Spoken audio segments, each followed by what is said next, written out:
তোমরা কি জানো ভারত কেন ওয়ার্ল্ড কাপ জিততে পারে না? কেন ভারত প্রত্যেকবার ওয়ার্ল্ড কাপের সেমিফাইনালে গিয়ে ম্যাচ হেরে যায়? 2011 সালে পরে কেন ভারতের ঘরে এখনো পর্যন্ত একটা ওয়ার্ল্ড কাপ আসেনি?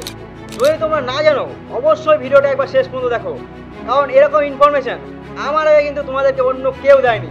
কিন্তু তার আগে এরকম নিউজ যদি আরও জানতে চাও চ্যানেলটাকে সাবস্ক্রাইব করে নেবে, আর ভিডিওটা ফেসবুক পেজ থেকে দেখে থাকলে পেজটাকে ফলো করে নেবে। তো চলো ভিডিওটা শুরু করা যাক। কিন্তু কারণ বলার আগে তোমাদেরকে জানতে হবে আইসিসি ইভেন্ট ঠিক কীভাবে খেলানো হয়। আইসিসি ইভেন্ট প্রথমত যতগুলো দেশ এই ইভেন্টে পার্টিসিপেট করে সব দেশগুলোকে কিন্তু কয়েকটা গ্রুপে ভাগ করে দেওয়া হয়। যেমন এইবার 2024-এর T20 ওয়ার্ল্ড কাপে 4টে গ্রুপ বানানো হয়েছে।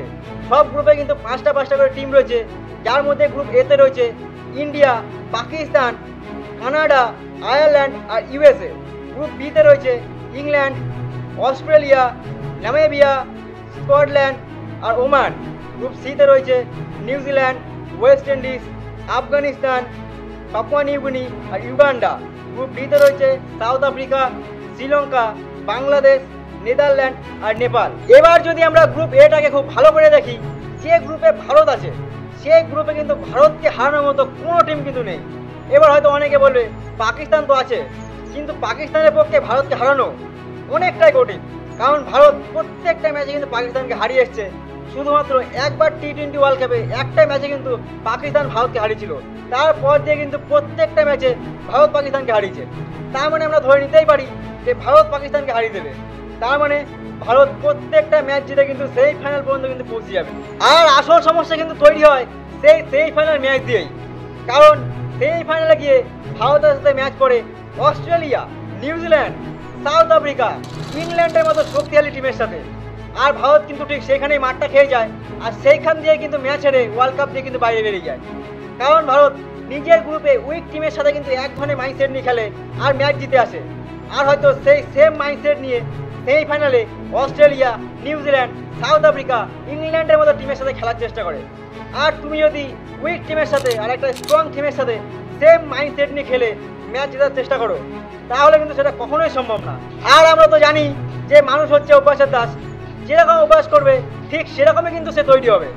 তাই ভারত নিজেদের গ্রুপে উইক টিমগুলোর সাথে যে ধরনের মাইন্ডসেট নিয়ে খেলে, সে ধরনের মাইন্ডসেটটা হয়তো ভারতের প্লেয়াররা স্ট্রং টিমের সামনে গিয়ে কিন্তু চেঞ্জ করতে পারে না, হয়তো পুরোপুরি চেঞ্জ করতে পারে না, চেঞ্জ করলে হয়তো অল্প কিছু চেঞ্জ করতে পারে। যার জন্য যখনই সেমিফাইনালে গিয়ে অস্ট্রেলিয়া, সাউথ আফ্রিকা, ইংল্যান্ড, নিউজিল্যান্ডের টিমের সাথে ম্যাচ পড়ে যায়, তখনই কিন্তু ভারত সেমিফাইনালে হেরে ওয়ার্ল্ড কাপ থেকে কিন্তু বাইরে বেরিয়ে যায়। আমি তো বুঝতে পারি না যে ভারতের গ্রুপে অস্ট্রেলিয়া, নিউজিল্যান্ড, ইংল্যান্ড, সাউথ আফ্রিকার মতো স্ট্রং টিমদের কেন রাখা হয় না। যদি রাখা হতো তাহলে কিন্তু ভারতের মাইন্ডসেট প্রথম দিক দিয়ে কিন্তু স্ট্রং তৈরি হতো, তাহলে হয়তো ভারত প্রত্যেকবার সেমিফাইনালে গিয়ে ম্যাচ হেরে ওয়ার্ল্ড কাপ থেকে বাইরে বেরিয়ে যেত না। হয়তো ভারত 1-2বার আরও ওয়ার্ল্ড কাপ জিতে নিতে পারতো এই কয় বছরে। তো তোমরা নিশ্চয়ই বুঝতে পারছো যে ভারত কেন প্রত্যেকবার ওয়ার্ল্ড কাপে সেমিফাইনালে গিয়ে ম্যাচ হেরে যায়। তার আসল কারণ হলো ভারতের গ্রুপে কিন্তু প্রত্যেকটা আইসিসি ইভেন্টে উইক টিমগুলোকে কিন্তু রাখা হয়, আর সেই উইক টিমগুলোকে হারিয়ে ভারতের কিন্তু একটা আলাদা মাইন্ডসেট তৈরি হয়ে যায়।